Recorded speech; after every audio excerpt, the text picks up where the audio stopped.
تو سوال یہ ہے کہ اگر عمران خان گرفتار ہوتے ہیں تو ان کے ساتھ جیل میں کیا ہوگا؟ یہی بات انہوں نے ایک انٹرنیشنل میڈیا کے ساتھ بات کرتے ہوئے کہا کہ میں تو تیار ہوں گرفتاری دینے کے لیے، لیکن میں نہیں جانتا کہ میرے ساتھ جیل میں کیا ہوگا۔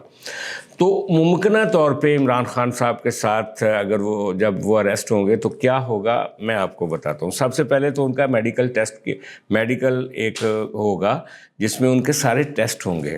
عمران خان صاحب ہچکچاتے ہیں کہ ان کا کوئی ڈوپ ٹیسٹ نہ ہو جائے جس کے ذریعے یہ نہ پتہ چل جائے کہ وہ کون کون سی منشیات کا استعمال کرتے ہیں، کوکین سے لے کر باقی جو منشیات وہ زیر استعمال ہیں وہ سارے اس رپورٹ میں آ جائیں گے۔ اور وہ رپورٹ جیسے میڈیکل رپورٹ آئے گی تو وہ تو آپ کو پتہ ہی ہے کہ وہ پبلک ہونی ہوتی ہے، میڈیا پہ آئے گی، سوشل میڈیا پہ آئے گی، اس پہ کہانیاں بنیں گی۔ اور دوسرا عمران خان صاحب کو جو خدشہ ہے وہ یہ ہے کہ ان کا ایک ڈی این اے ٹیسٹ بھی لیا جائے گا۔ اگر وہ ڈی این اے ٹیسٹ ان کا لے لیا گیا تو جو اسلام آباد ہائی کورٹ میں ان کی بیٹی کے حوالے سے ایک مقدمہ لگا ہوا ہے، آپ کو پتہ ہی ہے کہ وہ اس کو ثابت کرنا ڈی این اے ٹیسٹ کے بعد کتنا آسان ہو جائے گا۔ عمران خان صاحب اس وجہ سے بھی گرفتاری نہیں دینا چاہتے تھے۔ پھر تفتیش کے جو حربے ہوتے ہیں، جب کسی کو اریسٹ کیا جاتا ہے اس کے بعد جس طریقے سے ایک جو ریمانڈ دیا جاتا ہے، اور ریمانڈ کے دوران جب تفتیش کی جاتی ہے ملزم کے ساتھ تو اس کو جگایا جاتا ہے، اس کے ساتھ اس کی کمفرٹ کو ختم کیا جاتا ہے، اور اس کو ایک طرح سے ٹارچر ہوتا ہے۔ اگر آپ اس کو جسمانی طور پہ ٹارچر نہ بھی کریں تو نفسیاتی طور پہ یہ ایک بہت بڑا ٹارچر ہوتا ہے۔ اس ٹارچر سے عمران خان صاحب کو گزرنا پڑے گا، اگرچہ ان کا خدشہ یہ ہے کہ جناب کہیں سواتی صاحب کی طرح یا شہباز گل کی طرح ان کے ساتھ زیادتی نہ ہو۔ تو میں نہیں سمجھتا کہ قومی لیڈر کے ساتھ اس طرح کی کوئی زیادتی ہوگی، لیکن اگر سادہ ان کو کچھ راتیں جگائے رکھا گیا اور ان کو وہ جو چیزیں ان کی زندگی کا لازمی حصہ ہے وہ ان سے دور کر دی گئیں یا ان کو فراہم نہ کی گئیں تو یہ عمران خان صاحب کے لیے ایک بہت بڑا چیلنج ہوگا، اور اس دوران وہ نفسیاتی طور پہ مطلب ٹوٹ بھی سکتے ہیں، اور ان میں کچھ تبدیلیاں بھی آ سکتی ہیں جیل میں جانے کے بعد۔ پھر یہ ہے کہ ایک جو بہت بڑا خطرہ ہے عمران خان صاحب کو نظر آ رہا ہے کہ وہ جو نیب راول پنڈی والے بلا رہے ہیں ان کو اور ان کی اہلیہ کو، ہو سکتا ہے کہ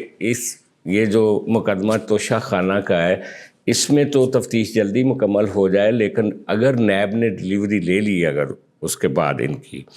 اور آپ کو پتہ ہی ہے کہ نیب کی جو جیل ہوتی ہے یا نیب کی جو انویسٹیگیشن ہوتی ہے وہ کتنی، اس کے بارے میں کس سے کہانیاں موجود ہیں۔ نیب کی جیل میں میاں نواز شریف کے ساتھ کیا ہوا تھا، مریم نواز کے ساتھ کیا ہوا، آصف علی زرداری کے ساتھ کیا ہوا، فریال تالپور کے ساتھ کیا ہوا، یہ ساری کہانیاں تو اب آپ کے سامنے ہیں۔ لیکن یہ بات جو عمران خان صاحب جس کا کلو دے چکے ہیں کہ مجھے ایک سلو پوائزننگ دی جا سکتی ہے یا مجھے ختم کیا جا سکتا ہے، تو یہی بات میاں نواز شریف کی فیملی کر رہی ہے، ان کا بیٹا کر رہا ہے، ان کی بیٹی کر رہی ہے کہ ان کو سلو پوائزننگ دی گئی تھی نیب کی حراست میں۔ آصف علی زرداری جس قدر شدید بیمار ہوئے تھے ان کے بارے میں بھی کہا جاتا ہے کہ وہ بھی اسی طرح کے کسی حادثے کا شکار ہوئے تھے، اور وہ فائنلی بڑی مشکل سے جیل سے نکلے تھے اور ان کا علاج ابھی تک جاری ہے۔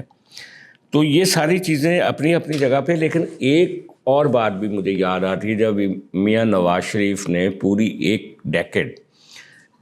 یعنی کہ 2 دفعہ وہ وزیر اعظم بنے 90 کی دہائی میں، ایک دفعہ 90 میں اور ایک دفعہ 97 میں، تب انہوں نے کوئی جیل نہیں گئے تھے عمران خان کی طرح، کسی بھی موقع پہ ان کو جیل نہیں بھیجا گیا تھا۔ لیکن جب جنرل مشرف نے مارشل لا لگایا 99 میں تو میاں صاحب کو جیل بھیجا گیا، اور میاں صاحب کو ایک بہت چھوٹے سے کمرے میں، جس کا باتھ روم ساتھ اٹیچ تھا لیکن کھلا تھا، اور وہ اندر اس کی باتھ روم کی بو ساری کمرے میں آتی تھی، اور کمرے میں ان کے لیے ایک چھوٹا سا ایک میٹرس تھا اور کچھ تھوڑی سی کوئی پھٹی پرانی کوئی رضائی ہوگی یا کمبل ہوگا، یہ ان کا ٹوٹل اثاثہ تھا جس میں وہ 3-4 مہینے رہے تھے۔ تو میاں صاحب نے اس جیل کے بارے میں کہا تھا کہ اس دوران ان کی عزت نفس جو تھی وہ مسخ کر دی گئی تھی، مجروح کر دی گئی تھی۔ تو یہی حال جو عمران خان صاحب کی ایگو ہے، تکبر ہے،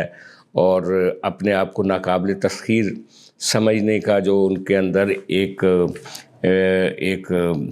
جوش ہے، وہ سارا جوش جو ہے وہ ان جیلوں میں جا کر ٹوٹ جاتا ہے۔ عزت نفس آپ کی جو ہوتی ہے وہ مجروح ہو جاتی ہے، مسخ ہو جاتی ہے۔ تو یہ وہ عمل ہے جس میں جانے سے عمران خان کترا رہے ہیں۔ یہی اسی وجہ سے زمان پارک میں جو افغانی جنگجو ہیں ان کو لایا گیا، جو پٹرول بم بنانا جانتے ہیں، جو پولیس سے لڑنا جانتے ہیں۔ امین گنڈا پور کی سربراہی میں ان لوگوں کو لے کر آیا گیا تھا، لیکن میں یہ نہیں کہتا کہ وہ اکیلے جنگجو تھے، اندر بہت ساری خواتین تھیں، ان کے فالوورز تھے، نوجوان تھے کچھ لاہور کے جو باہر لڑ رہے تھے، کچھ اور بھی ورکر تھے، لیکن ان سب کو استعمال کیا گیا صرف اس لیے کہ عمران خان صاحب گرفتاری سے بچ سکے۔ پر میں